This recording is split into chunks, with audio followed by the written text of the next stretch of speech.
नमस्ते। आज हम बात करेंगे हिंदी साहित्य के प्रसिद्ध उपन्यास सारा आकाश की, जिसे राजेंद्र यादव ने लिखा है।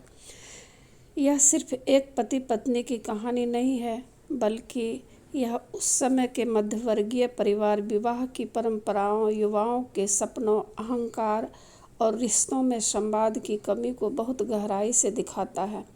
कहानी का मुख्य पात्र है समर। समर एक पढ़ा लिखा, आदर्शवादी और महत्वाकांक्षी युवक है।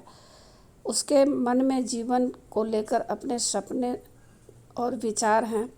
वह चाहता है कि पहले अपनी पढ़ाई और भविष्य को मजबूत करें, फिर जीवन के दूसरे फैसले लें। लेकिन परिवार और समाज की अपनी अपेक्षाएं होती है। परिवार समर की शादी प्रभा से कर देता है। शादी के बाद समस्या यह होती है कि समर मानसिक रूप से इस विवाह के लिए तैयार नहीं है।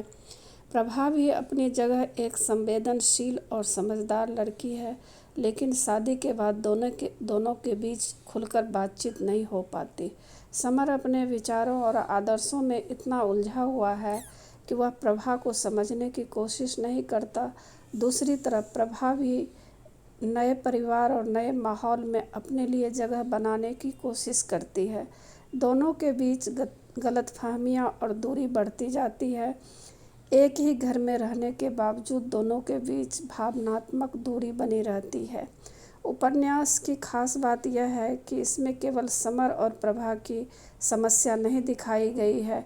पूरा परिवार, उसकी सोच, परंपराएं और सामाजिक दबाव कहानी का महत्वपूर्ण हिस्सा है। मध्यवर्गीय परिवार में शादी को लेकर दो व्यक्तियों का रिश्ता नहीं माना जाता, बल्कि उसमें पूरे परिवार की अपेक्षाएं जुड़ी होती है। समर अपने स्वतंत्र विचारों और परिवार की अपेक्षाओं के बीच फंस जाता है। कहानी आगे बढ़ने के साथ समर के अंदर भी संघर्ष शुरू होता है। वह सोचता है कि आखिर वह क्या चाहता है।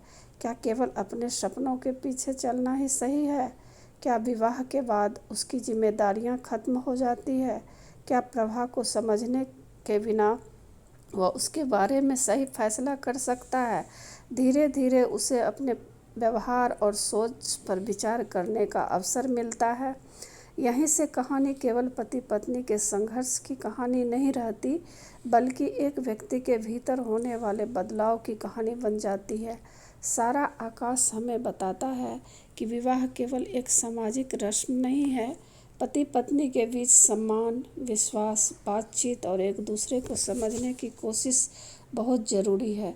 अगर दो लोग एक दूसरे की भावनाओं को समझे बिना केवल अपने अहंकार और पूर्वाग्रह में जीते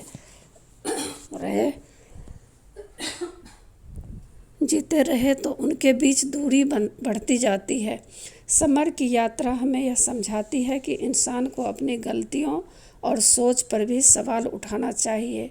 सारा आकाश की सबसे बड़ी खूबी यह है कि इसमें कोई बहुत असाधारण घटना नहीं है।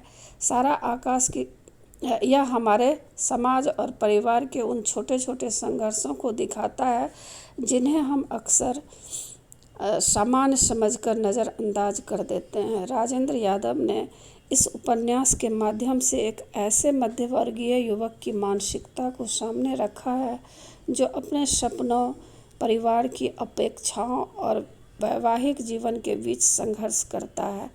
और यही वजह है कि सारा आकाश आज भी पाठकों को सोचने पर मजबूर करता है। सारा आकाश एक ऐसे रिश्ते की कहानी है जहाँ प्रेम से ज़्यादा ज़रूरी बन जाता है एक दूसरे को समझना। अगर आपको साहित्य की ऐसी आसान और रोचक कहानियाँ पसंद है तो वीडियो को लाइक कीजिए और अगली कहानी के लिए फॉलो करना मत भूलिए। धन्यवाद।